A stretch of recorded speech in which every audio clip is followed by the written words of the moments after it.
Hello दोस्तों, welcome to my channel civil concept. दोस्तों, आज की वीडियो में मैं आपके साथ डिस्कस करने वाला हूं कि दोस्तों कंक्रीट कंस्ट्रक्शन क्या 100 साल से भी ज़्यादा समय के लिए चल सकता है, खड़ा रह सकता है, उसको यूज़ करने लायक रह सकता है। तो दोस्तों यही क्वेश्चन का आंसर इस वीडियो में मैं आपको दूंगा। तो दोस्तों आपको पता ही होगा कि कोई कंस्ट्रक्शन जो है वो 15-20 साल के बाद ही उसके अंदर डिफेक्ट आने शुरू हो जाते हैं, राइट। उसको मेजर मेंटेनेंस की ज़रूरत पड़ती है। और कोई जो स्ट्रक्चर है दोस्तों बहुत अच्छा चलता है, उसको 100 साल बाद भी आप अच्छे से यूज़ कर सकते हो, उससे कोई मेजर डिफेक्ट आपको नहीं दिखेंगे। तो चलिए वही देखते हैं कि कैसे ये दोनों के बीच में फ़र्क है। तो कहने की ज़रूरत नहीं है, बट दोस्तों धीरे धीरे दुनिया जो है एक कंक्रीट का जंगल बनती जा रही है। विश्व भर में रेसिडेंशियल के साथ साथ कमर्शियल प्रोजेक्ट के लिए असंख्य कंक्रीट स्ट्रक्चर का निर्माण किया जा रहा है।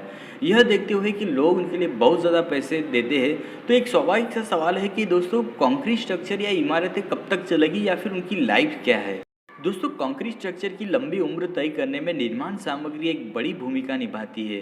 दोस्तों ऐसे भी उदाहरण सामने आए हैं जहां 20-30 साल पुरानी कंक्रीट की इमारत गिरी है, और हालांकि ऐसे भी मामले हैं जहां पे 100 से 150 साल पहले बनाई गई कंक्रीट की इमारतें अभी भी किसी भी प्रकार की क्षति या फिर समस्याओं के बिना मजबूती से खड़ी है। दुर्भाग्य से दोस्तों इस तथ्य के कारण कि आज रेसिडेंशियल प्रोजेक्ट का बड़े पैमाने पर निर्माण किया जा रहा है, जिसके परिणाम स्वरूप अनगिनत इमारतों का निर्माण क्वालिटी मटेरियल के बिना किया जा रहा है। क्योंकि दोस्तों सभी कंक्रीट की इमारतें दिखने में समान दिखती है, इसलिए यह पता लगाना बहुत मुश्किल है कि कोई भी स्ट्रक्चर मरम्मत के बिना कितने देर तक चल सकता है। जबकि दोस्तों कुछ इमारतें समस्याओं के बिना 50 से 60 वर्षों से अधिक समय तक चलती है, और कुछ निर्माण के कुछ साल बाद ही उनमें समस्या विकसित होना शुरू हो जाती है। कंक्रीट की इमारतों में उपयोग किए गए डिज़ाइन भी एक भूमिका निभाते हैं कि वे कितने समय तक चलेंगे। यदि हम कुछ पुराने स्ट्रक्चर की जांच करें तो यह स्पष्ट हो जाता है कि उनके पास मोटे कॉलम, बीम और स्लैब है, जो इमारतों को बेहतर सपोर्ट और स्ट्रेंथ प्रदान करते हैं।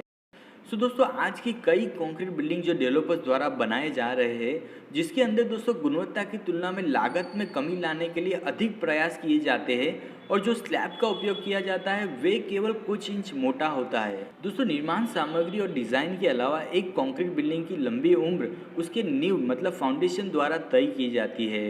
100 साल या उससे अधिक समय तक चलने वाली कंक्रीट इमारतों में नींव गहरी और मजबूत होती है।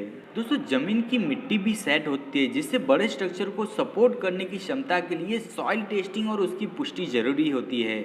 यदि दोस्तों किसी साइट पर मिट्टी पर्याप्त मजबूत नहीं है, तो नींव को पर्याप्त सपोर्ट और सहायता प्रदान करने के लिए गहराई तक जाने की आवश्यकता होती है।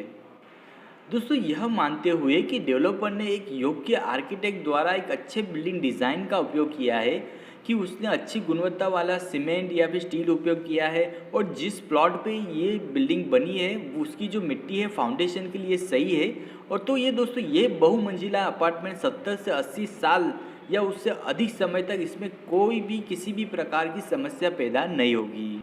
दोस्तों इस अवधि के भीतर बिल्डिंग के नियमित रख रखाव मतलब मेंटेनेंस की आवश्यकता होगी, जो एक जिम्मेदार डेवलपर जो अपने उत्पादों के लिए खुद को जवाबदेह मानता है निश्चित रूप से काम करेगा।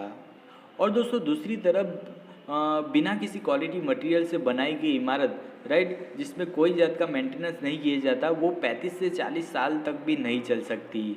तो दोस्तों ये था मेरा वर्डिक्ट कि दोस्तों कंक्रीट जो है दोस्तों उसकी कितनी लाइफ हो सकती है अभी तक वो तो हम जान नहीं पाए, बट कि दोस्तों कंक्रीट जो है आराम से 100 साल तक चल सकता है। 100 साल तक कंक्रीट के बिना इमारत बिना किसी मेजर डिफेक्ट के खड़ी रह सकती है, बट दोस्तों उसके लिए हमें उसका रेगुलर मेंटेनेंस और जो कंक्रीट हमने यूज़ किया है वो भी अच्छी क्वालिटी का, उसमें अच्छी क्वालिटी का स्टील या फिर सीमेंट यूज़ करना ज़रूरी है, राइट। बुरी क्वालिटी का यूज़ करोगे तो अल्टीमेटली उसकी जो लाइफ है दोस्तों कंक्रीट की वो कम हो जाती है।